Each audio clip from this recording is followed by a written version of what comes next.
This podcast is a proud member of the UUOP network.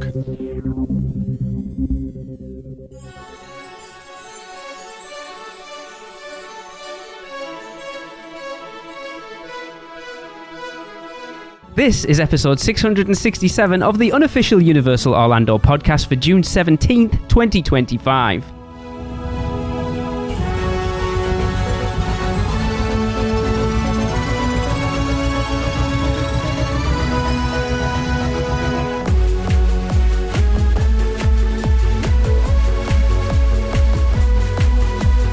Hey everyone, welcome to the show. It is me, Lee. I am your host this week again, but I am here with Chris, Tracy, and Michelle for the first time in what feels like forever.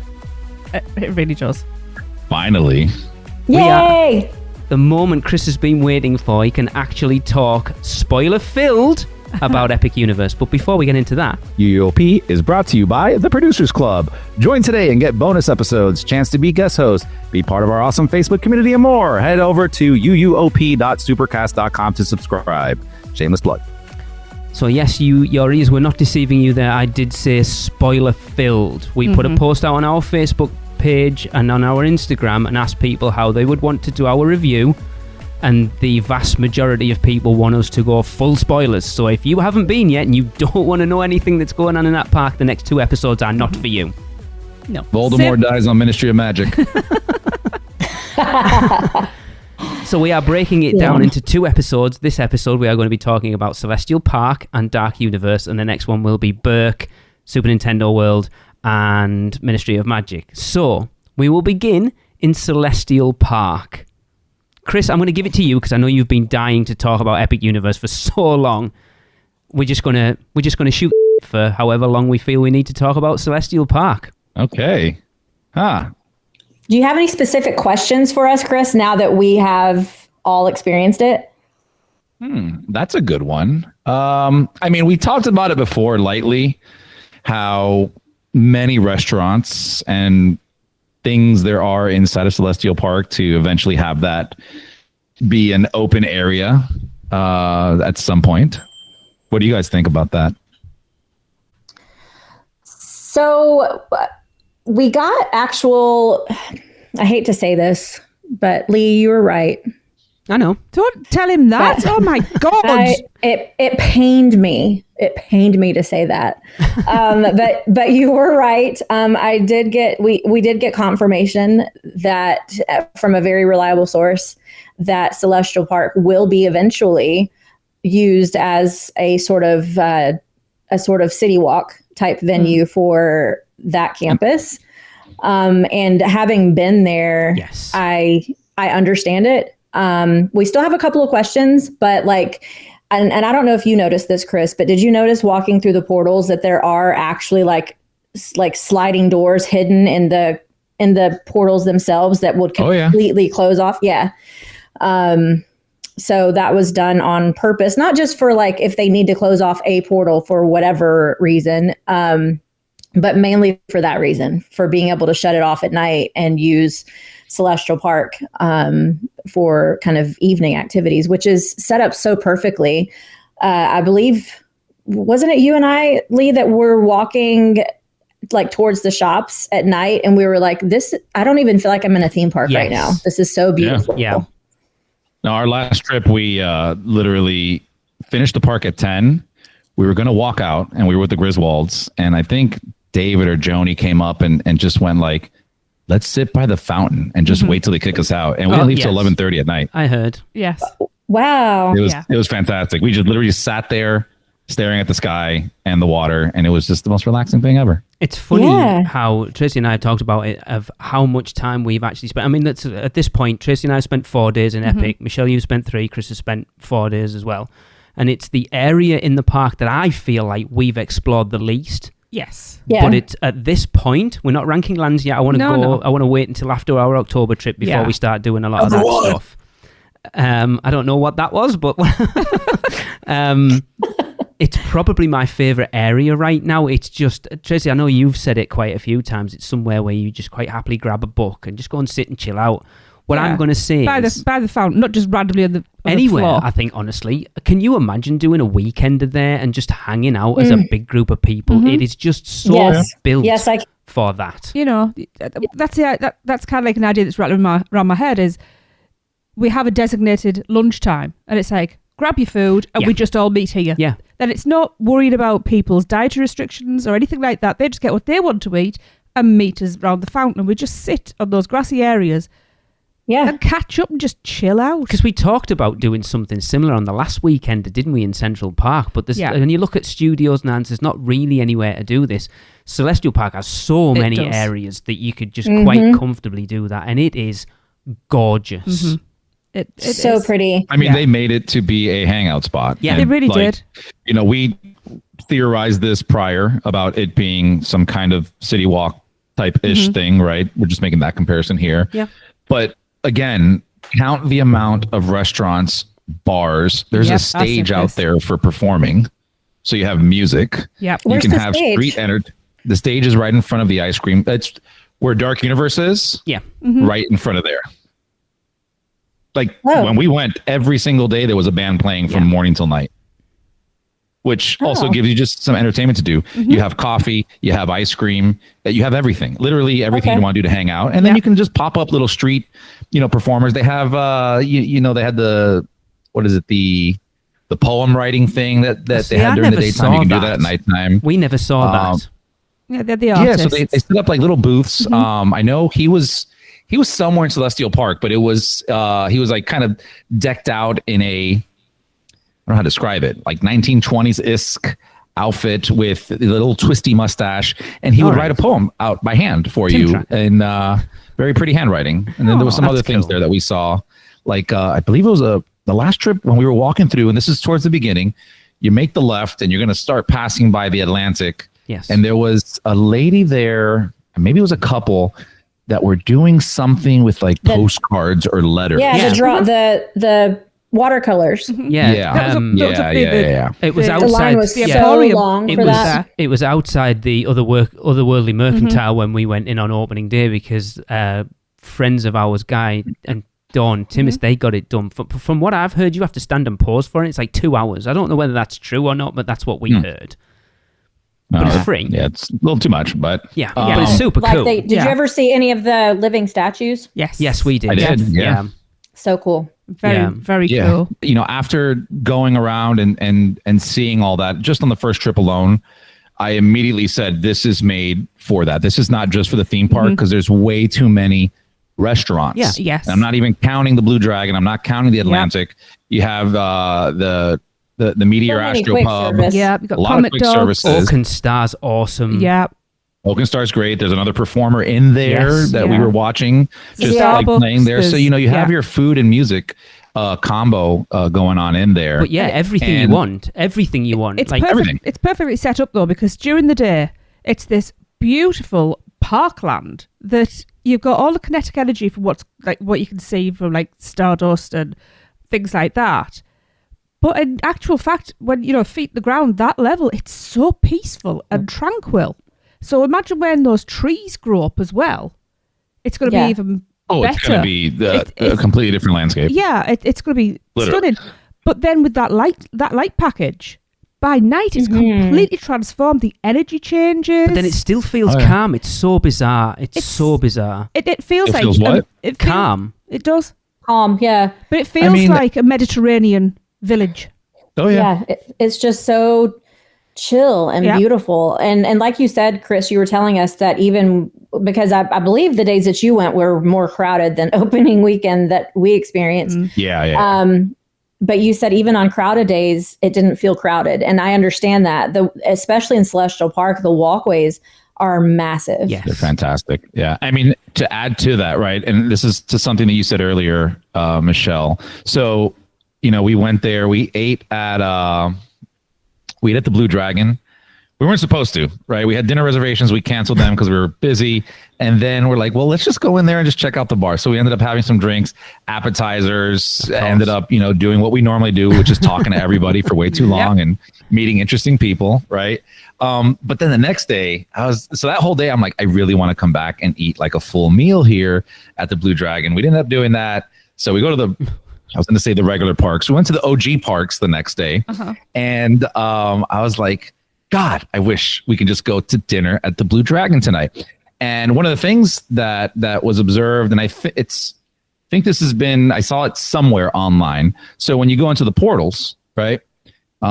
Yes, there is that door that you can close off every single portal that's there, right?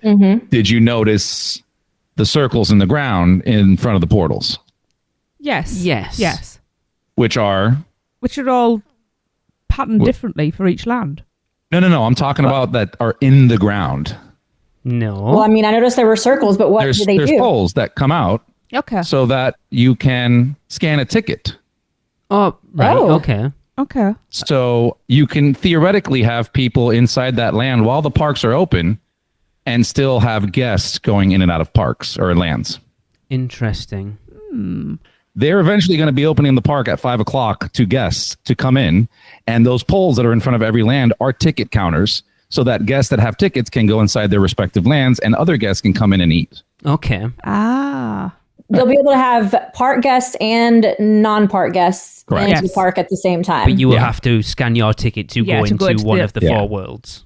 Yeah. Okay. They have those poles there that you can theoretically have guests going into the land that they have a ticket for while having non-ticketed while having non-ticketed guests come in, while the park's still open to go have that dinner. So are we expecting that to be like paid to go into Celestial Park or just open like City Walk? Oh, I think it's going to be a City Walk-esque. Yeah, I think it'll just be open and then. But you know what though? I'm not 100% sure how I feel about that because if I've paid for park access, that includes Celestial Park to me. And I don't want to have to fight extra crowds and I don't want to have to share my food options with extra crowds. Oh, I think it's not great for paid guests. I definitely agree with you on that. But it's a non-paid guest. I'm like, hell yeah. Yeah, because you're also going to be sharing that with, I'm assuming, Stardust Races and Constellation Carousel will be open to City Walk. There we go. That's where we're at already.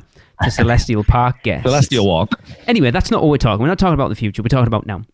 And it but I think it's all pertinent though. But it will also impact the transport. Yeah. Okay. Blue Dragon, phenomenal. Yes. There's one of the things I've been saying, and it goes for the whole park at this point, that I love and hate in equal measure. Okay. You know what it is. I've said it every time we talk about it. So I have found myself wandering around Epic Universe, desperately needing a pee. Oh, yes. If you don't know where the bathrooms are, good luck finding them, because there's absolutely no signage for anything that you need to find anywhere. So I hate that. Yeah, that's what I mean. I love it and hate it in equal measure. Because I love it because it obviously is keeping that immersion and making it feel like a real place. But also, it's like, if I need to pee, I need to find a bathroom now. But also, with repeated... On your fourth visit, you'll get it. I was going to say, with repeated I've had 4 visits and I still don't know where they are. I know where the ones in certain areas are. And anyway... No, honestly, I love that fact, and it's obviously in every single land. Yes. I think Alexa on our first trip was having that same issue, and she's the one that pointed that out, and I didn't realize it. And I'm like, oh, I love this. Yes. Like, there's no, bathroom this way, restaurant this way. It's just find it. Where are they in the other parks? Where's the signage for them in the other parks? Exactly. That's a good question. So I don't know. pie hole. Oh my god. Anyway, I just wear a diaper, and that's it. Well, and we've got the app at our fingertips. I've never thought, I didn't realize you could find bathrooms in there. It was only because we were talking to Grace yesterday that she mentioned you can find the nearest restaurant. I didn't know that was a thing. You can find anything in the app. You can click on the search menu inside the app and I didn't click know that was a thing. pretzel, and it'll tell you where to buy pretzels. See, I would just go, oh, there's a bathroom. I'll go as a pass. Or just ask any team member that you come across, which are every 5 steps. Hey, where's the closest bathroom? What I what I very specifically love about Celestial Park is, and again, I know we've been at a time when it's super quiet and it's never going to be like that again, but even that extra day we went when it was much busier, there are so many areas around Celestial Park that you can go and be entirely by yourself. There's so many just like random little paths here and there, little steps down into areas, little bridges across. Around Atlantic had a lot. Yes, and it around really Atlantic does. had a great little garden for service dogs, I noticed. Yes. I was really pleased to see that it wasn't just a utility, like fenced off place. It's really pretty and well planted. We will say that That was Universal always seem to deliver on whatever they promise. So like when they announced Apart from Fast and Furious, but you know. when they announced Epic Universe, they said we want to put the park back into theme park, and they have in spades. Absolutely. I mean, the artist's renderings, this looks exactly as it was drawn. It's just It's stunning. crazy. It's absolutely. It's insane. It Isn't really it? is. In And at fact, I night, would love some of that artwork. So our last day there, it started raining about 4:00, and we stayed till till like 9, closed at 9. So we did some other bits and bobs, and then we were going to stay for the fountain show, but it was pouring down, so we decided to kind of duck back through Celestial Park to go to Otherworldly Mercantile to do a bit of shopping. And I'm glad we did, because that fountain show is amazing. But walking through Celestial Park while that fountain show is going on is something else entirely. Really is. Yeah, still haven't experienced it. Oh my God, every building... Like, I've seen pieces of it running from one land to another, but not, really getting to fully see everything. Every lamppost, every building has a light package on it that is synced to that fountain show. It is amazing. It's 1 million lights that are all individually accessible. Yes. 1 million lights. Yeah, but Imagine Helios that is very switchboard. involved in that show too, because Rush of Fear crew, we were up in Bar Helios during one of the fountain shows.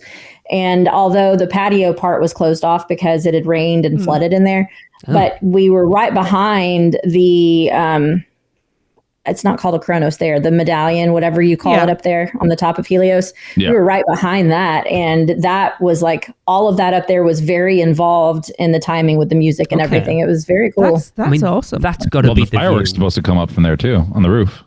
Are they doing Well, fireworks? obviously, I couldn't see that. Because as far that's as I'm what was aware, told to me from Yeah, they can. Yeah, they're doing Fernando. fireworks because That's the whole plan. That I don't they're gonna think be, they haven't done them yet, though. As far as I'm aware, the only 2 nights they've done fireworks is the media event, like day before grand opening, and the day before that. It's weird because on opening day they just did the fountain show. Yeah, and it's we were so we got to see surprised. like the whole thing with fireworks and drones the night before, and then the opening night was like, oh, it's just the fountains, is it? I'll be honest. they'll probably announce that. I mean, with the fireworks, while I'm glad we got to see it, I'm kind of like a little... It was weird. A little narked for like people who've gone for grand opening and they didn't get... Because It's very those fireworks were all the decibels, let's just face it. Crazy. Yeah. Anyway. But it's just like, again, it's the land we've spent probably the least amount of time in as well.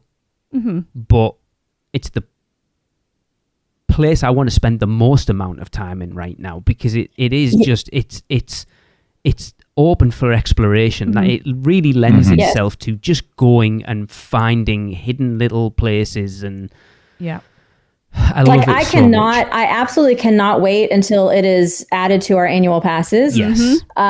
Because I cannot, waiting. like, that's the only way I'm Next going year. to be, because of my personality, that's the only way I'm going to be able to ever go to Epic Universe just to relax. Yes. Yes. Because otherwise I want to ride the rides Yeah, because you they're want your money's amazing. worth. But like, yeah, exactly. But I cannot wait to feel relaxed going to that park so that I can take a book, because just like Tracy, there were so many places I was like, oh my God, I would love to just lay right there in that soft grass. Yeah. And Just grab under, a drink. in the shade, and like just be there. That would be so cool. My only, and this isn't even really a complaint, but like the only thing that took my eye out of the mood and the environment was in the big lagoon. Oh, actually in the smaller one too, but being able to actually see all of like the mechanical works inside the fountain. That kind of took me out of like the aesthetics.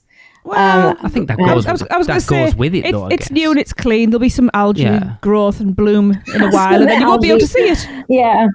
I mean, I'm sure it would have been a pain or even impossible to like make those so that they can come up out of the fountain, or even if they just actually have like the fountains going all day, but just like in a little small way so that there's bubbles hiding those contraptions that are under the water. But that was the only thing I noticed where I was like, that doesn't look very aesthetically pleasing, but it's so menial. That is it's not a complaint. Yeah, we commented, I don't think it matters where you stand in Celestial Park. The view is spectacular. Yeah, beautiful. And you talk about, like, Michelle, you were talking about there about, like, having it on your pass and then being able to relax. It was funny because you guys know how stressed I was over opening day. And getting to go for the media event and having ridden everything, that first day, if you'd have been like, oh, we'll go for breakfast at Oak and Star, if that was our first day, I'd have been like, no, there's no way. But because we'd already done that, I was like, yeah, okay. And Oak and Star was amazing. Oh, I'm so glad we did that. That is the barbecue, right? We went for breakfast, Chris. It's so over it was by the exit of, over by the portal of Dark Universe. It's where the Plastered Owl is. The Plastered Owl is where the bar attached is. to Oak and Star. Okay. So you ate there. Yes, we had breakfast there. It was fantastic. Even when they messed up my coffee order in the best way. Yeah, we've complained for years on doing this podcast of not having anywhere to get breakfast over at the other parks. There's so many options in this park. Yeah. Yeah. Very pleased about that. And there's 2 Starbucks, Tracy, 2. Yeah, we found that out tonight, actually. Yeah. Great. 2 places for me to flick middle fingers at. We were watching. Actually, if you ever get it, I really like the dragon fruit booster. That is gorgeous, but you don't get that yet. Apparently. All right. But when you see it, get it. Let's talk about the rides a little bit at this point. I don't know how many times you guys have rides done in there. I forgot. There is. We've done Constellation Carousel twice. Twice or 3 times? Twice. And Stardust Races once each side. Yeah. And I'm so desperate to ride that coaster again. At night. Just any time. And the carousel at night. Chris, I don't know whether I've told you the story about when we rode it on opening day. I know Michelle isn't keen on it, believe it or not. Oh, don't say that. It's not that. It just terrified me. That sounds very not keenish of you. So we bumped into some vlogger friends of ours, Ben and Aubrey Fudge from the Fudge Factor. Awesome people. And they were like, oh, what are you up to? I was like, oh, we're just about to go and ride Constellation Carousel. And there was like me, Tracy, Michelle, Constellation Audrey. Carousel? No, we weren't. Stardust Races. No, Stardust Racers. Stardust Races. There was me, Tracy, Michelle, Audrey, Gillian, and then those two. And like, oh, we'll come with you. So Gillian was like, right, we need to coordinate this because it was literally walk on. There was nobody in line for it. So Gillian was like, we need to coordinate. So you guys get in the middle and we'll kind of work it out so we're sat in the same seat. So on one side, yellow side was Michelle, Audrey, and Gillian. And then on the other side, there was me and Tracy and Ben and Aubrey in exactly the same seats opposite each other. Yeah. Chris, oh my God. In the middle of the cars. Oh my God. It's so enhanced, that ride. I know, we did it once. We got to do it once, and it was so badass. Amazing. Put it this way, that Aubrey had met Gillian like 5 minutes beforehand. She grabbed hold of her, gave her the biggest hug and went, thank you so much for inviting us along for this because that is the best ride we have had on that ride ever. It's funny because Jill was the one pushing it. Of course it was. No, we have to do it like this. This has to be that way. Dead I'm right. like, all right, let's do it. Let's do it. It makes that ride so much better. So good. Such a great That was coaster. the coolest part. My only thing is that I wish that had been my second or third ride because Michelle's my very first experience on that ride, I was not expecting the intensity. Mm-hmm. I don't when think you it's look intense. when you watch the ride, you're just like, oh my God, that looks so fun. Like there's not a whole lot of loops or corkscrews or anything like that. It doesn't look like that big a deal. There's a lot of hills. There's a lot of G-forces that really got me. Like I was not expecting those G-forces to hit in the places that they hit. There's a lot of airtime. You guys like the most green. I didn't get to do the green. Even though green my shoulder. That's why Audrey's laughing at me for gripping on because I had my arms up because my shoulder's being great. The double launch just knocked my shoulder back just that touch too far. Double launch. Yeah, it's amazing. But yeah, I had to like drop my arm quick and I was feeling a bit sick because of the pain. So then I'm holding on and Audrey's thinking that I'm doing that because I'm terrified. It's like, no, I'm trying not to pass out because of the pain in my shoulder. We started off on green, did yellow, then kind of did back and forth throughout our trips there. And we had a preference for green. I'm really liking yellow just because it has that very hill, like, it just kind of throws you kind of up and down a lot. We did it one time. Back row. Oof. Holy Okay. No. That it was so strong and rough. I'm not saying in a good way Really? or a bad way. It's just very strong. It yanks your soul out of your body. So much so that we went to go ride it again. And David was like, I am not sitting anywhere near the back. Wow. And guess where we got to sit No. again. Nice. And I'm like, well, here we go again. And I just think it's a lot. So you got to be at 100%. You can't be feeling bad. Can't be just don't eat something and do this either. But God, it was so much fun in the back. It's very much a coaster of two halves is what I love. Like that Definitely, first yeah. half, it's like Velocicoaster being like a coaster of two halves. That first half's quite kind of... It's traditional roller coaster, up and down, fling you about. And then that second half is just... Once you go through that second launch in the middle, when you pull round into the tunnel and fly out of there, it's just... The only way I can say it is it's like a ballet. It is balletic. It is yes. amazing. Especially on the green side, I feel like you twist around yellow more than yellow twists around green, which I don't know 100%. how that's even possible, but it definitely feels that way. That second half is just amazing, and I can't wait to do it at night. Whoever designed that coaster, and I'm talking about the layout, Yes. bravo. Absolutely. Because we had Dueling Dragons for years, and it was a great ride. Not knocking the ride, but this is just leaps and bounds better. Absolutely. In reference to how much it intertwines with itself. Yes. Dueling, you had maybe like 2 or 3 cross sections that you'd kind of do something, Yeah, I and it think was cool, but it was just so fast you didn't really get to see it. Yeah. This one, Yeah. I can deadlock somebody in the other row Yep. for like 70% of that Yeah. ride. Amazing. It's so Yeah. well timed. It's so well timed. And Yeah. there's moments where I don't know if you got this experience when you guys did the split car, but there are times that when it's doing that crossover, intersection, loop, whatever it is, at whatever point, it almost feels like slow motion. Yes. When we you're said like that. looking at the other card. Yes. And I think it's because you're visually, when you're looking at another card, it's moving. But when it does it just right and you're in the same spot, it's like everything stops. Because It's you're really going cool. along Yeah. with it. Yeah, it's that view as well. If you look from the not from the entrance, but from the front view, Yeah. looking, it's like the front of the Comet, looking with the 2 loops that come round in Yes. front. It is a gorgeous coaster, It really considering is. how well themed everything is in the park. The coaster obviously has a theme. It's the Comets, but it's not a themed coaster as such, like something like Velocicoaster. But that view from it is beautiful. Yeah. No, It's a very intense. spectacular. cool And the ride. See, I backstory don't is super think cool. it is. Yeah, we're going to delve into that at some point. That was quite intense. I love it. So talking of rides that have jumped up on my hype list, we're not going to rank them yet, but keep saying that. Constellation Carousel far exceeded what I expected of it. Look, I'm not on the level of Shelby from Taste of Universal, who's ridden it 30 I'm in times in awe. a day, but whatever. And you did hear that right. She rode it 21 times back to back. Yes. Whoa. Yeah. That's it. The first time I didn't realize there's 7 ride profiles on there, and there's most of them are kind of, and there's one that's like, that one has a plot twist in the middle, and I didn't expect it. I don't know whether you guys have done it, but in the middle of that, it stops and does disco a version. and then goes backwards, and I was like, oh, hang the on. rewind. Oh, that was the first one we did. Yeah, same. Yeah. Yeah. Oh, cool. Oh, that was okay. So it's not always like that. Apparently, No. that's the most random one. That's the one that happens the least, apparently. So we wrote it. Audrey and I wrote it at night, and it was I really so wanna do it. beautiful. And the song that we got was very ethereal and Oh, perfect. calm, and it just like it was. If you looked around, it was nothing but adults. There were no children on our go around.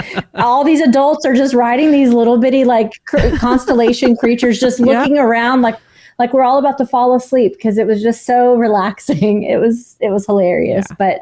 At night is a totally different experience. I think that's probably the only time I would ride it is at night. There's one thing I really like about it is all of the animals, we'll call them. That when the ride stops, they are at their lowest Yes, you point. commented All that of them. tonight when we were watching. So that's Yeah. accessible What? for almost So everybody. because they all move up and down at the end of the ride, that unlike Carousel where they'll just stop where they stop, Constellation Carousel, every ride vehicle, if you want to call it, will drop to its lowest point to make it easy to get off.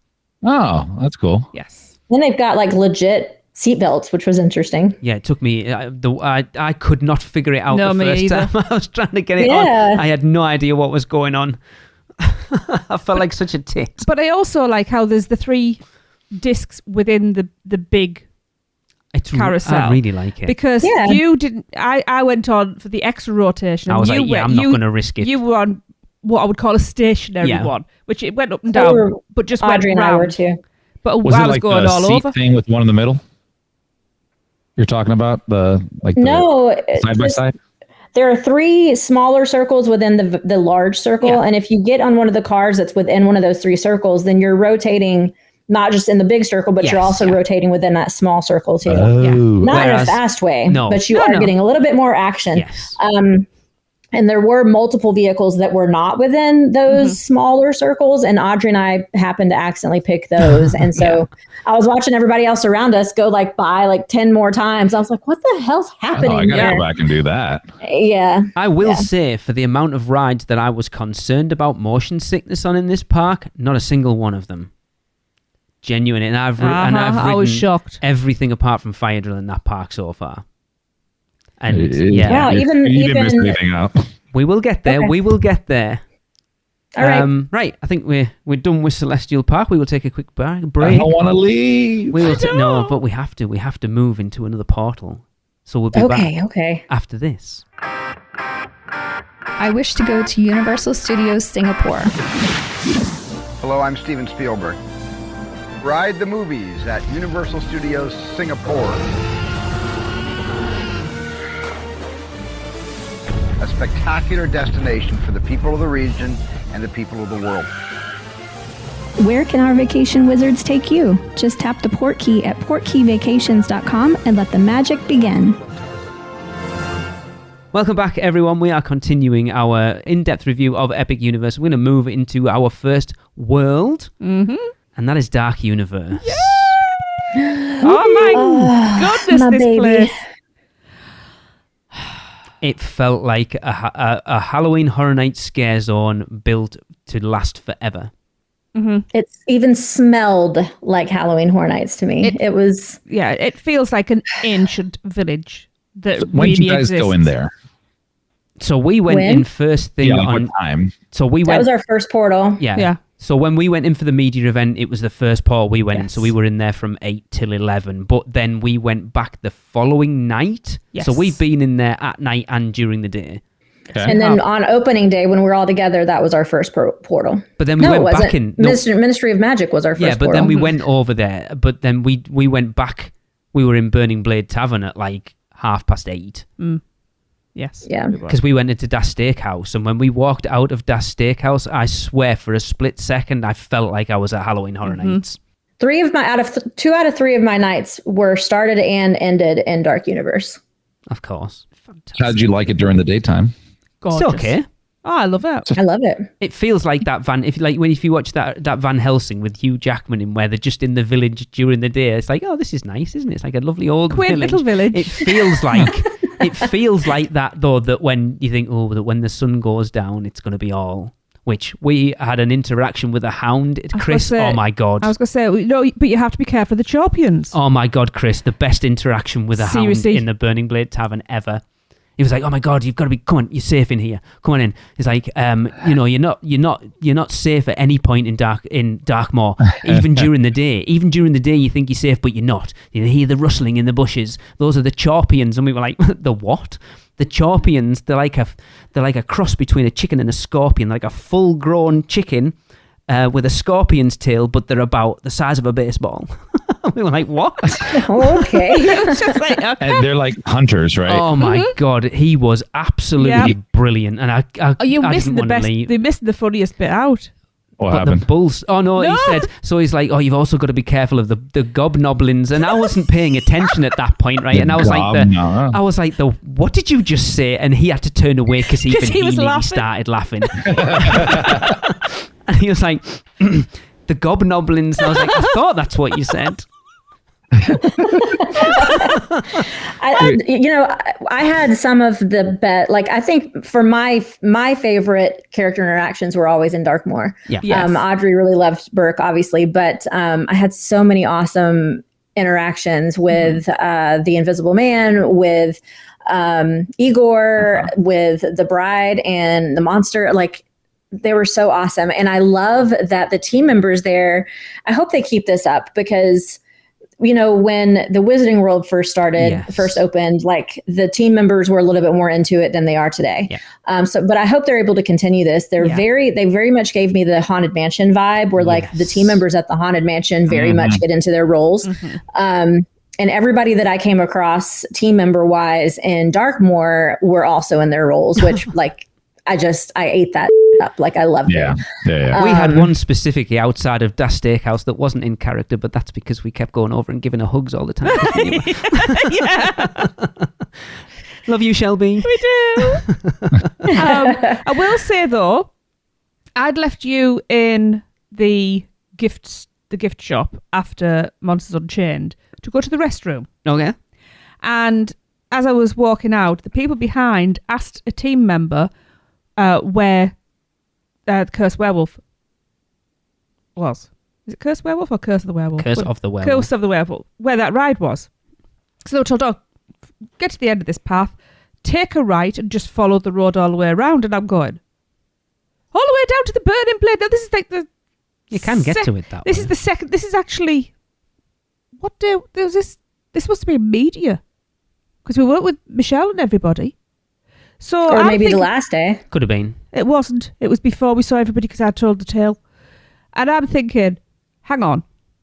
I haven't been here often, but I know that's complete. Well, it's not completely the wrong way, but that's like the long-winded way. So I just turned around and went, we got to the end, I went, just go down there and turn right. You want Curse the Werewolf? He was like, yeah. I said, well, you see, if you just go straight over there, literally it's just round the corner there. He was like, oh, thank you. And because I looked and it was like, yeah, you've sent them 3 times the distance. It does. He probably got it confused with the Creature boat ride. Yeah, that'll be it. Yeah.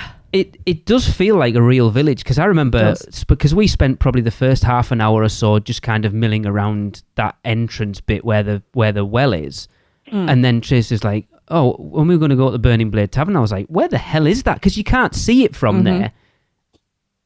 Like, you've got to venture into the village to find certain things, even though it is... I know, Chris, you said when we talked about it when Kenneth was on, that it is quite a small land, and it does very much feel like Hogsmeade at Islands of Adventure, and just the sort of layout of it. But it invites exploration like Celestial Park does, even though it's as small as it is. What I like about it as well is, having seen the classic monster movies, it feels like the set of Frankenstein. It feels like the set of the Wolfman. It feels like the set of the Invisible Man. Somehow they've managed to incorporate the feel of every location and encompass it into one place. I don't know how they've actually done that, unless they were all just like filmed the same soundstage. Maybe. I mean, for us going in there, it's a little bit different, kind of how we felt about it. And our opinion changed multiple times, right? Kind of going, different times. So the first time you go in there, kind of blown away because everything is brand new, and it's like, oh my God. And we did both rides that first trip, and then we went to the other lands, and it kind of went really low on my list of lands that I enjoyed. And the reason why was, at least for us, it's during the daytime, especially if there's not really many characters out there. It's really kind of bland. I will agree with that. Black everywhere. There's not a whole lot going on. Burning Blade, phenomenal. The rides in there, obviously, great. I'm not saying anything about that. But from a land perspective, it just went all the way to the bottom of the list. On the first visit, the second visit we did during the daytime, still hadn't made it to nighttime in that place, which I know that's when it shines the most. Yes. And this last trip, we went in there at nighttime. And I got off because I'm like, now where does it go on the list? Because I love this land. At nighttime, it's a completely different vibe, right? Because you have all the lights that you can see and you have the smoke. And I think that's when that land really shines. Yeah. And I know it's not much they can do about it during the daytime because that's how it is, right? It's supposed to be this dark and gloomy area, but with the Florida sun doesn't really, add to that aesthetics. Yeah, after his last trip going at nighttime, it was straight up horror nights. Like I'm like, this is so good. And we met Bride and Frankenstein that night, which is one of the best meet and greets I've ever done. We were going to do it on our last day and they were never out. No. We almost skipped riding. So we went to that land to go ride Monsters Unleashed. Chained. At the end of the night, Unchained. At the end of the night, last ride, park's about to close. And I see Bride and Frankenstein there. And I go to the group, I go, hey, we got to do this. Yeah. Did like a 15-minute wait. My God, those guys are so good and very quick. So good. Very quick. And they were just roasting the hell out of us the entire time. Like it was fantastic. It was, we had just, God, I forgot what we just had to eat. But like our tongues, I think Alexa's tongue was like green and somebody else's, right? From like candy coloring. And then they asked about the tongue. They're like, why is your tongue green? I made a stupid joke that I don't know if they picked it up. I go, she was just with Creature. Oh, wow. That's what she said. Yeah. And then it was just this like very random talk. It's like, no, it's because of this that we ate. They're like, and they asked where she's from, and Johnny's like, oh, Tennessee. He's like, do you lick everyone in Tennessee? Like, because they said, oh, we licked somebody. And they just kind of like, I think Joni complimented her nails. She's like, I love your nails. And she goes, oh yeah, yours are nice too. She goes, yeah, but they're not as nice as yours. She goes, I know that. And it's exactly. kind of so good doing all that stuff.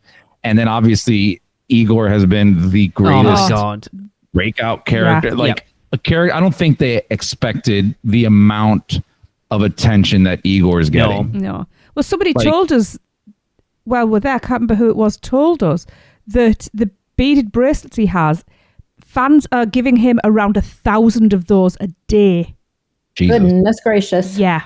I mean, we had an awesome concert. What I am loving about the character interaction, we haven't done too many of them at this point, but from what I've seen and the ones we have experienced, I know a lot of people don't do character meet and greets because they find them awkward. I do find some of them awkward. What I have found about the ones at Epic Universe is they are all very much led by the characters. So there isn't that. It's like an orchestrated meet and greet with like a sort of, I don't want to say immersive theatre, but it's not like, right, we're just going to walk up and it's kind of going to be, what do we do now? They like we did the Toothless. They lead it. We'll talk about it later, but the Toothless one where it's a whole thing. So it's not all like, what do we do? That awkwardness has been taken away, and we found that very much in here, like with Igor and the Invisible Man, and it's awesome. It really is. Yeah. My feelings were hurt a little bit, Chris, when you were talking about Darkmoor being at the bottom of your list during the day, because I mean, I know I'm the Halloween Horror Nights like rep here. That love just grew so tremendously, and I love all things horror. So like, to me, even during the day, like that's what it's supposed to look like. Yes. Like you said, that's what it's supposed to look like. And, 100%. Yeah. And I'm not knocking it. Yeah, like I'm okay with that because I love all things creepy. I love walking through a graveyard during the day. That's cool. Like I think that aesthetic, that whole vibe, that creepy, eerie stuff, although very much more intense at night, I think it's just as beautiful during the day. So, and you can see a lot more details during the day. That's true. If you go slow enough to pay attention, like some of the signs were very, very cute, even for stroller parking. Did you notice the bloody outline guy in the bathroom? Yes. Yeah, like so many cool little. Really? Yeah, I saw that before. I don't know if I used the bathroom in that land, to be honest with you. You'd never use the bathroom. Not in that land. Oh my goodness, they're the best restrooms on property. Yeah. Holy Really? crap! Yeah, they're completely themed. Yeah, don't spoil it. I'm not. And I learned a lot during my VIP tour that I took. I have to listen back to the videos because I was getting so much information. I want to do eventually. I want to do full deep dives into each land. We're just kind of doing our overall review. I want to do full reviews of everything. Exactly. Yeah, I couldn't pull that stuff from my memory right now if I wanted to, but thank God I videoed it. But there are so many details that you won't notice unless it's daytime. And let me clarify. I this love real that quick. place. When I say it dropped on my list, we're talking about a list that it has like home runs in every single park. Absolutely, yeah. So it's like picking your favorite child, right? Ranking, like exactly. this is my Ranking least anything's favorite gonna child. be We all hard. have one. Yeah. What I want to say though is, by day it's one thing, by night it's another thing. But if it's raining, a night, go in there. But also be very, very careful because we saw someone slip and smash well, their we head didn't on see the them. floor. We didn't see them slip. We saw the aftermath of them So be getting very taken careful away. in there. But with the few lights you've got, that dim lighting and rain and the slickness on the floor, it's stunning. It's haunting. Yes, I beautiful can imagine pictures it can be was great. taken. Yes. Also, my favorite color, like the portal, the inside of the portal. Oh, the purple. Oh, yeah. Yeah. That purple, but the way they do it, I think it's my favorite out of all of them. Okay. Yeah. I do have one minor gripe with that, and you know what it is, which is, and this is all around the park, the carts. Oh, yeah. So the park's open till 10 o'clock. Let's close the carts at 5 p.m. So, Michelle, you know that Tracy wanted the crossbody bag and the fan from the Curse of the Werewolf stall. Oh, the little store like kiosk. Yep. Oh, Yep. okay. I was like, what are you talking about? Carts? Yep, yeah, the cold carts. Yeah. Nope, didn't get it. It was closed. Yeah, I'm trying to think. Like Audrey and I closed out the park all 3 nights, and I'm trying to. It was. We didn't go back to pouring Curse down of the that night. Werewolf. No, but I I don't found remember out they seeing closed very at many 5. things closed. Yeah. Yeah, all the smaller things, which they're calling I carts. know Did you exactly say- what car you're talking Did about. you say it was raining though? It was pouring down, but Tracy said But she asked maybe and they found... closed No, that no. stuff. I confirmed No, it was somebody she in the asked store. and said, yeah, and they said, no, they all close at 5. Which I think is crazy when you got another 5 hours Yeah. for people to I spend did their not money. experience that at all. And it wouldn't be That's so very weird. bad if that stuff was available elsewhere, but it's it isn't, literally yeah. specific to that location. Yeah, it's very strange. Like there's like a couple of things, but for the most part, the stuff on that store you cannot get It was elsewhere. in Monster the store. Monster yeah. store that I found that out because I dropped a lot of your I dollars. know you did. So speaking of, Curse of the Werewolf. yeah, I want to share Michelle's reaction to the first time because Tracy and I had ridden it 3 times by the time Oh, yes, 3 times. Michelle rode it for the first time, and I think it was Michelle. Am I right in thinking that was the first ride you rode at Epic? No, first ride was Monsters Unchained. Oh yeah, so the second one then. And Michelle was Yeah. like, "Woo, woo!" Oh, is that it? Yeah. Lee, Yeah. I've got the video. I had my meta glasses on during that ride. All right. It is very So, short. It's the video is brilliant because Lee, you're in the car next to us. Right? So my entire view is you riding the ride. Oh my God. It's great, but you can hear my commentary, and so what you just said, like I've got it on. So maybe you can add that to the bonus behind the scenes later. I loved it. That could be good for an Instagram short, actually. Yeah, I loved it. It was. I was concerned the fact that it was a spinning coaster. I think the fact that it was as short as it was helped. But I've ridden that thing 5 times and got off it feeling fresh as a daisy. And We have only done a spinny spin properly once, though. So much fun. And I did not expect it to go do that loop and then go backwards the other way. Right. Yeah. It's a smart way to extend out a coaster that's very short. Yeah. And also it gives you 2 chances to see the werewolves. Yeah. Not that you can see them either time. Yeah, I've seen them both. I've seen them both. That coaster is so much fun. It but is so much It fun. is. so disappointing how short it is. Yes. Like I wish it was, at least a minute. I'm not sure how long it is. Yeah, I was but just feel going to say. like it's under a minute. It's not I feel very like- long. It's in my top 3. I'll put it that way. Well, don't spoil it. And you don't know where. So apparently, not apparently, it is. The Curse of the Werewolf ride is longer than Hiccup's Wing Gliders. Really? Okay. Yep. No. Find that Time-wise- difficult. time-wise Very it difficult is. to believe. Wow. Rich told me that. So according to the Universal website, it says Curse of the Werewolf through the dark forest at 37 miles an hour for over 2 minutes of sheer thrill. Which one? Curse? Yeah. Yeah. Oh, And Wing Gliders is the other one. Oh, yeah, for sure. That's super short. I thought you meant the coaster. Wing gliders is No, not. the coaster. No, the coaster is the Wing coaster. Gliders. Is it? Yes. Wing Yeah. gliders is longer than that. But I Yeah, it think has it's to be. because you're actually moving, the track is longer. It feels like a longer ride, but if you're going just by time, Curse of the Werewolf is longer. Interesting. Weird. I didn't believe him at all. I was Very. like, no way, you're Wow. lying. And he was like, no, it is. And he told me the exact times. I don't remember what they were. I mean, I would trust Yeah. him. What Absolutely. does he know? Yeah. I mean, look, He's not a supervisor of VIP doors or anything. No. let's get on to the top of the mountain as it comes to attractions in The breakout winner. potentially, I'm not saying anything right now, but potentially of that park. Monsters Unchained is Holy. with friends on that media event, and they were on in front of us, so they got off and waited to see our reaction coming off it for the first time, and Yeah. I was like, holy that was amazing. I'm going to call you out as a liar because it wasn't. It took you until you got off, and you got off the loading carousel to actually be able to speak. Yes, but thank oh you. my Yes. god. Yeah, we It both came is- off and just looked at each other, and it was just like, what did we just experience? It was amazing. Because we went straight back round, didn't And we? we got a perfect. Bringing tears to my eyes right now thinking about it. And for how many Amazing. times people have talked about animatronics going down, Mm-hmm. and we've experienced it a little bit ourselves, we got more perfect runs through that attraction than we have not. Yeah. But even when some of the animatronics weren't moving, it didn't matter. No, I would disagree. I disagree. It depends which ones they are. That ride is very much a Horror Nights house. If things aren't working properly, it's going to really take away from the experience, because we rode that probably I think it depends on which animatronics that go 5 down. to 7 times. And we had phenomenal rides that was like mind blowing. And the last one we did, it was like a third of the animatronics were down. See, yeah, Wow, that's a yeah, lot. that's- Yeah, yeah. I mean, Yeah, it's like, the odd one. Hunchback was down. Frankie was see, down. that's a big one. Dr. Victorianstein was Victoria Stein. Victorian Stein of Victoria shit. Frankenstein. She wasn't even out there in the pre-show. It was that B-roll where they show her on the screen. Oh, Yeah. Really Really? took away from everything. Yeah. Like her statue was completely gone. Wow. Oh my So- god. Yeah, that happened on one day for us too.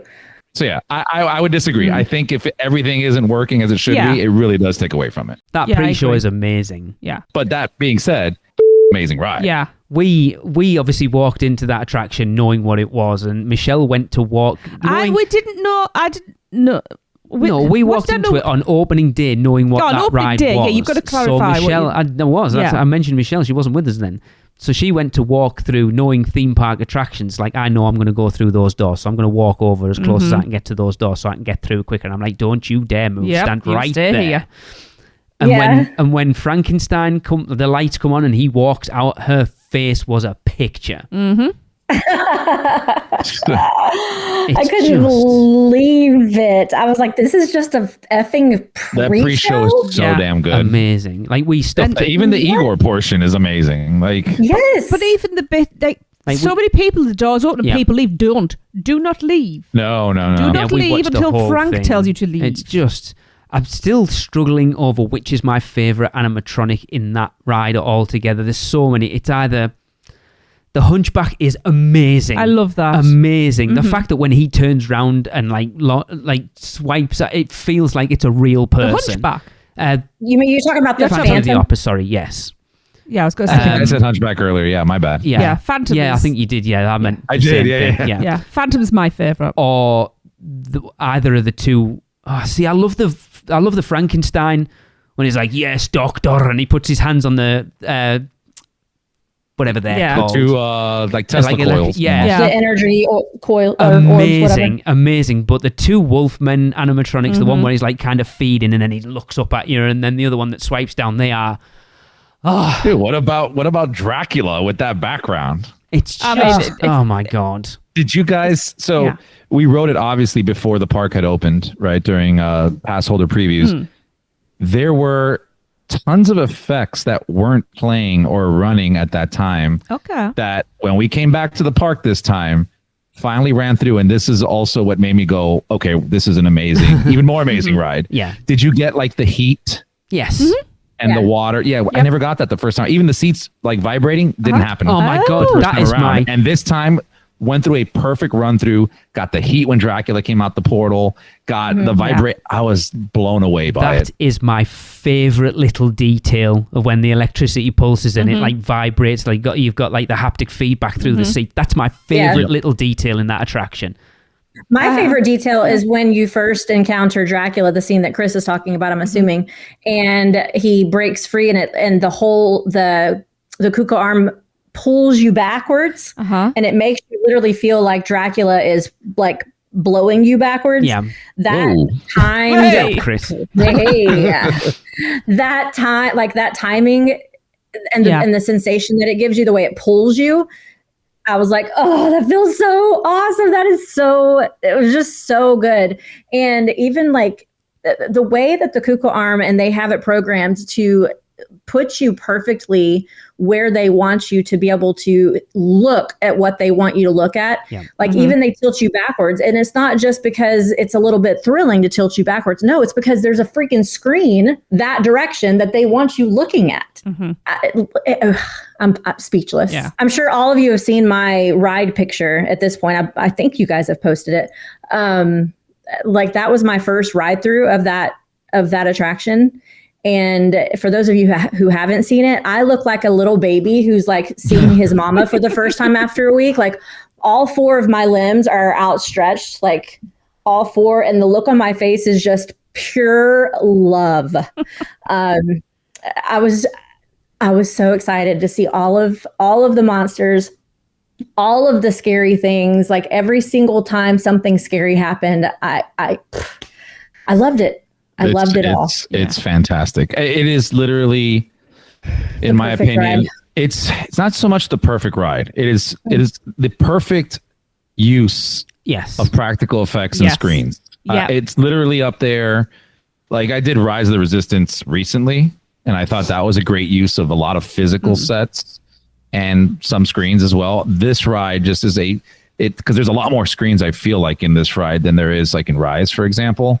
They don't feel like screens. Exactly. No. What I'm saying is that's my point. And that's the thing, the way they use that. Yes. It is like there's portions of screens that are just like tiny little holes that go through trees. So it's just like a little window you're seeing out of it. It doesn't even look like a screen. And it's so well done that it really just, you don't even think about it. You just think that you're going through the things that you're watching. And somehow they provide so much depth without needing goggles. Yeah, and that's because those screens are double layered. So there's an actual screen at the back, but then a musion effect in front of it. So like the bit where you see where Dracula comes round after he's escaped, and the brides of Dracula are in the background screen, and Dracula's musion on the front screen. So it gives that depth. It's so good. Yeah. And by the way, best line in any ride ever. That out, even the really ugly one. Yep. Brilliant. Really ugly Brilliant. One. That's. I can't believe it took you a few rides to hear that. 100. It's just so good. Yeah. I mean, it really is good. We did pause for a photo on. Oh yes, we did. We do have some photographs somewhere of these rides. If someone actually gets on his app and sends them. I've not seen any of them. I will put the complaint in for you. I totally forgot you asked me for that. I got you. I know. That ride is just so good. I rode that ride so many times over the 3 days. That's the one I rode the most. And it literally was a walk-on the entire 3 days that we were there. We were worried about that. We've never seen it above a 35-minute wait in the 4 days we were there. I didn't see it above a 10-minute wait, and that was literally just walking through the queue. Yeah. Apparently that's because that's one of the fewer rides in that park that is at 100% capacity. I agree as well, but I just think I think a lot of people just don't care about monsters. I think other people are more interested in the other things, and a lot of families won't necessarily go in there either. Well, I think that's good. Yes, but there is a really great child swap area. There is, but I think that's why it's lower wait times generally because of other things. I think a lot of parents were like, "Well, we're not taking the kids in there." But the loading and unloading of that is so efficient. That. You know, just that carousel that just carries on moving. Yeah, that is brilliant. And I found out later, so we'd seen some gaps, and I'd realised I've heard there was white today from someone else painted as well. Bits on the carousel, but there'd be no cars. We were like, because there'd been a few things going down, we're like, oh, maybe that car's malfunctioned.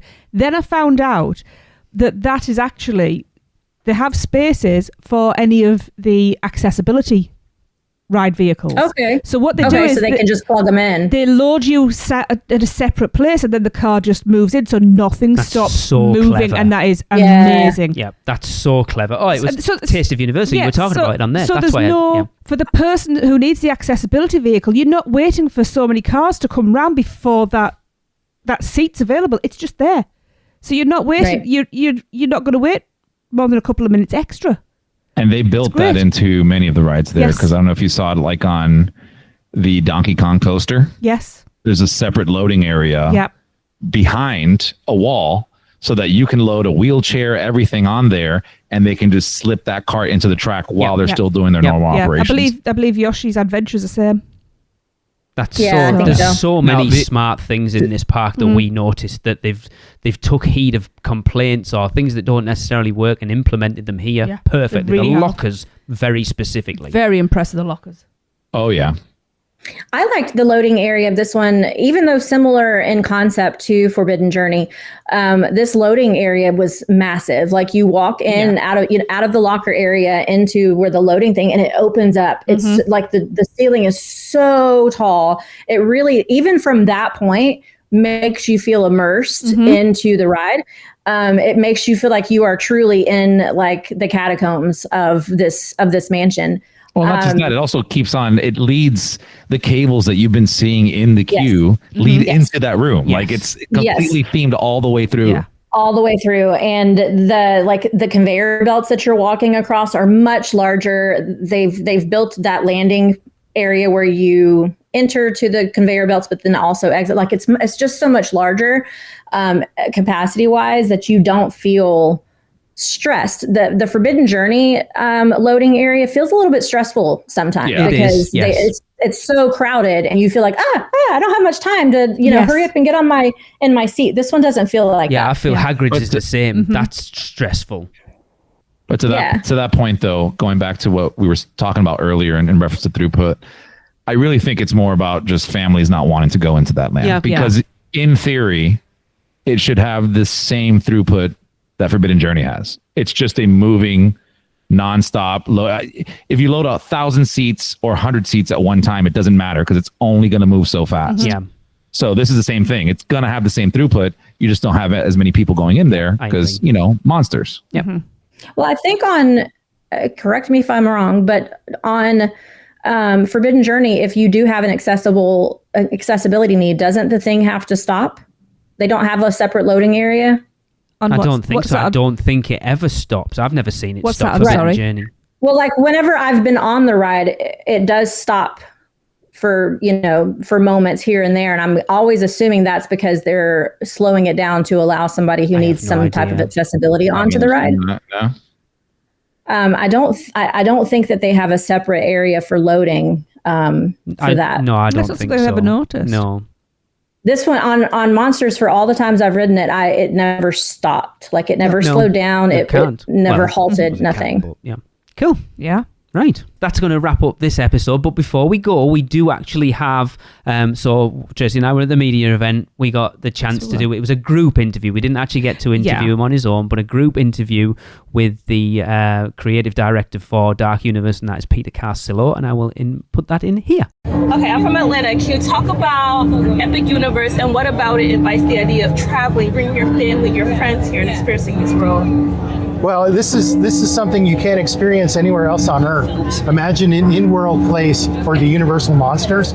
It just doesn't exist. This is the first time that we've ever done it, and I can't tell you. I would travel from around the globe just to see Universal's Epic Universe. If you've been walking around for the last day or so, you know just how grand this experience is and how big it is and how worthwhile it is. But for me as a monster fan, I can't leave out Dark Universe. To me, Dark Universe is such an incredible achievement, and it's a place that's just designed for monster fans or for future monster fans. And I just rode I don't know which ride it's called, all the animatronics. Yeah, I think it's the best use of animatronics I've seen so far. Do you know how many there are used?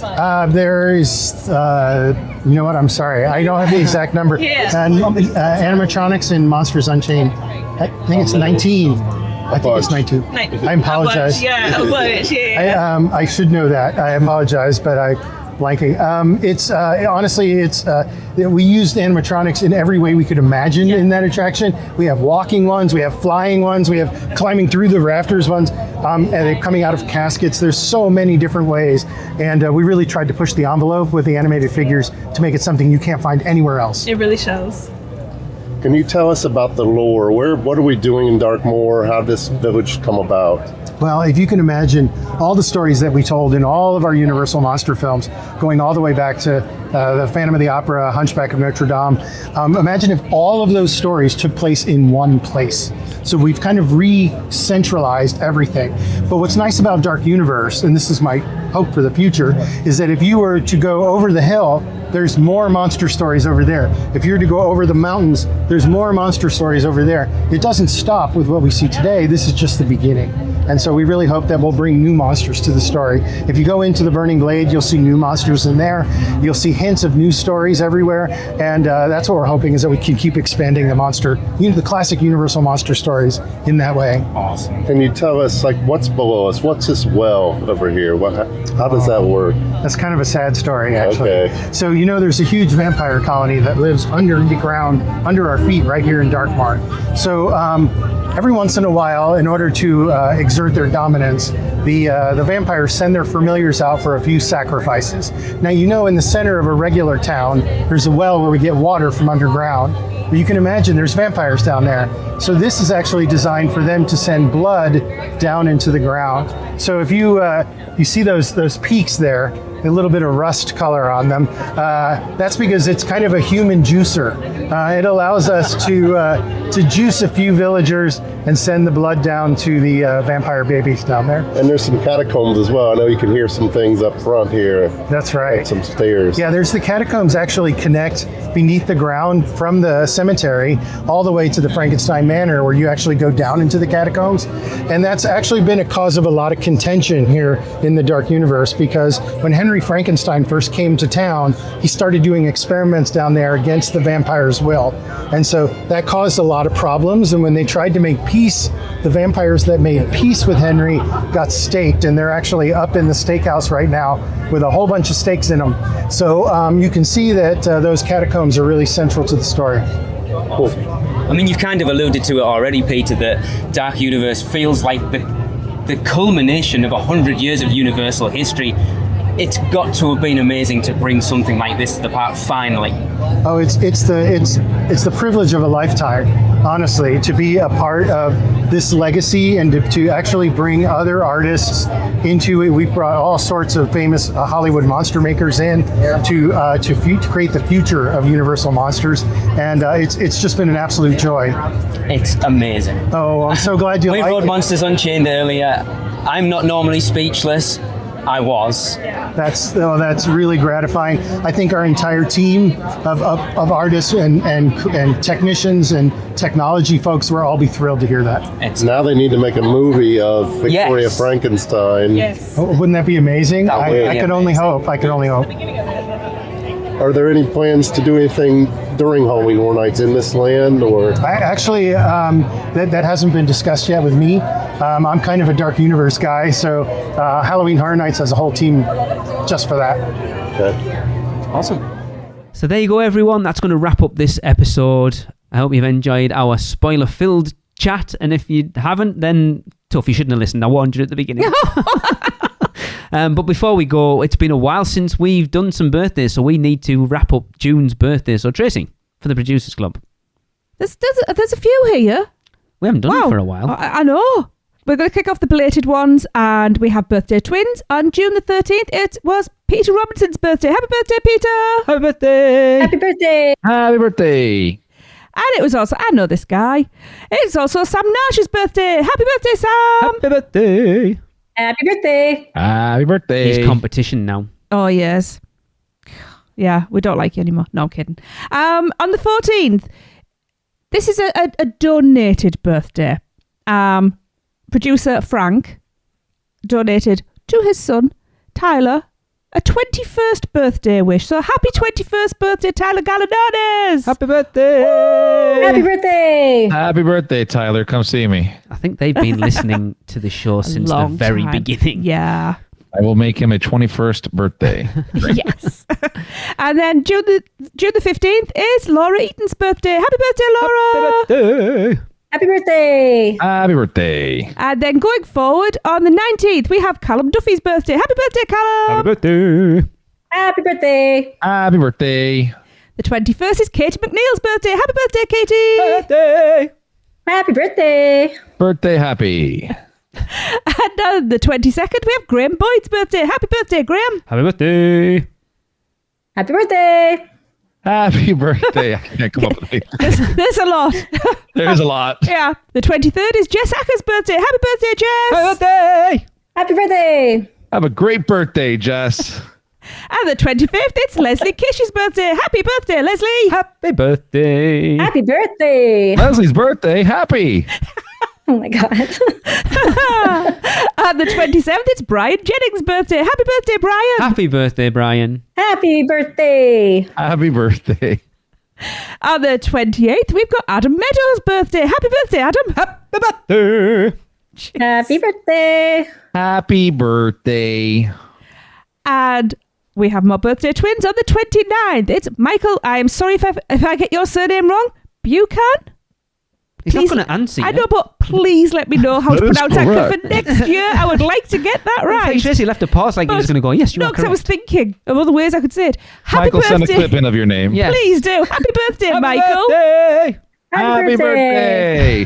And also the 29th is Melissa Sawyer's birthday. Happy birthday, Melissa. Happy birthday! Feliz cumpleaños, birthday. Melissa. And to round this off, we've got one more set of birthday twins on the 30th. It's Rachel Merritt's birthday. Happy birthday, Rachel. Happy birthday! Happy birthday! Happy birthday, Rachel. And it's also the birthday of Nora Martinez. Happiest of birthdays, Nora. Happy birthday! Happy birthday! Happy birthday. And I just have to say, wait, that's actually a birthday triplet because Nancy, my wife's birthday, is also June 30th. So happy birthday, happy Nancy. birthday, Happy Nancy. birthday, Nancy. Is she a paid member? Because I'm not going to say it if she's not. I don't No. know. Is Alexa? Yes. No way. Happy birthday, Alexa. No. Happy birthday, Nancy. We love you. We do. Wishing you all amazing birthdays and lots of cake. Thank you, everyone, for having your birthdays at the end of June, because it gives us so many outtakes. That is going to wrap up the podcast. Don't forget, we want you to rate the Freeze Ray Pops and send in your recordings, as well as sending us your how bad is Fast and Furious Supercharged jokes. You can send them to us at podcast@uuopodcast.com, and we'll be back next week to finish up our spoiler-filled review of Epic Universe. See you next week. That's the end of another Stella episode of UUOP. Use the Flu Network to give you access to us on Facebook, Instagram, X, YouTube, TikTok, and Pinterest. Just search UUO Podcast. And check out our blog at uuopodcast.com for everything else. Send your owls to us at podcast@uuopodcast.com. And if you want to join the Producers Club, jump down the warp pipe at uuop.supercast.com. It's alive on Apple Podcasts, Spotify, and everywhere else that podcasts are found. So please subscribe, rate, and review wherever you can. Dragons aren't the only way to get around. Email Michelle at portkeyvacations.com. She can take care of all aspects of your next Universal Orlando vacation. Listen to them, Children of the Night, the children of the UUOP network. Rush of Fear, Halloween Horror Nights podcast, the theme park duo for all your West Coast news and info, the Taste of Universal, Universal Orlando food podcast, and the Portkey Passport, an adult-centric Disney podcast. Make sure to subscribe and come back next week because in the end, it turns out all we needed was a little more of this.